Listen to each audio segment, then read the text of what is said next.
A reading from the Gospel of Luke.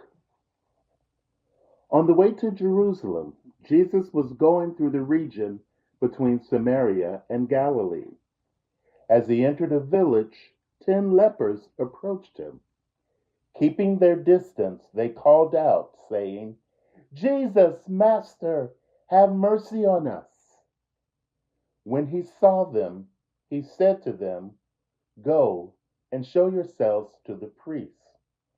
And as they went, they were made clean. Then one of them, when he saw that he was healed, turned back, praising God with a loud voice. He prostrated himself at Jesus' feet and thanked him. And he was a Samaritan. Then Jesus asked, "Were not 10 made clean? But the other 9, where are they? Was none of them found to return and give praise to God except this foreigner?"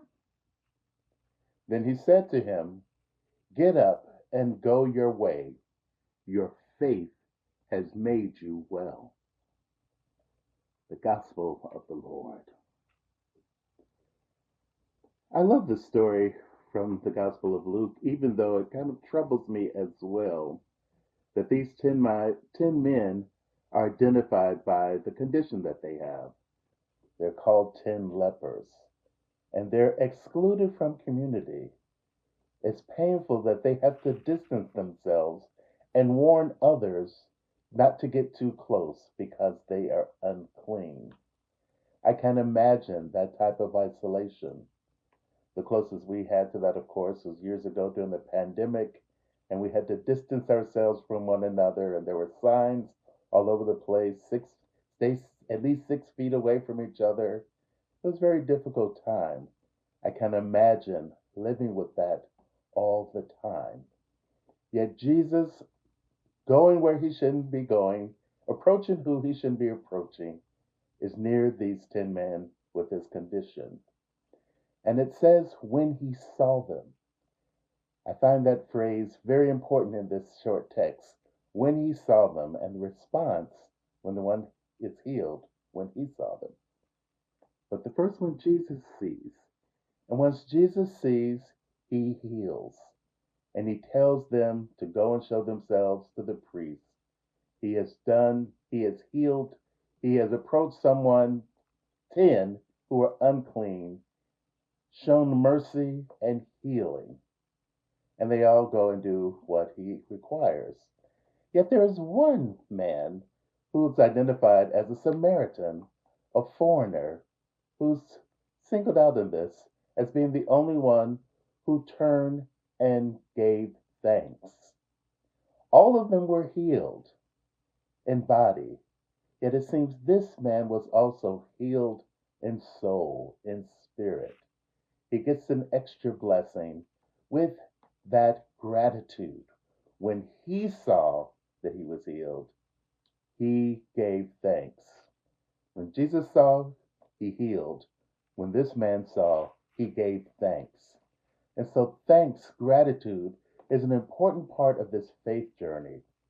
And I can really identify with that somewhat. I'm a cancer survivor. And years ago, when I was diagnosed with cancer and had to go through chemotherapy, and that was a real rough time. And every time I read through the literature, it said one of the best ways to make it through this journey is to have a heart of gratitude. And that would make me kind of angry, to be honest. I'm like, really? Gratitude with something like this? Yet I prayed about it and meditated on it and still went through that time. And I remember people from my church asking me what I needed. And when it was really difficult, the only thing I could put down in my stomach, it seemed, was crackers and ginger ale. And one day I looked at my kitchen and I just saw all these boxes of crackers and all these bottles of ginger ale, and my eyes were open. I saw the number of people who were in the struggle with me, who were encouraging me the best way they could. They wanted to let me know that I was not alone. And suddenly I understood the link between gratitude and faith. Gratitude did help me through that painful journey. When this man saw what Jesus had done, his heart is filled with gratitude. How has Jesus blessed you? Let gratitude determine your response. Amen.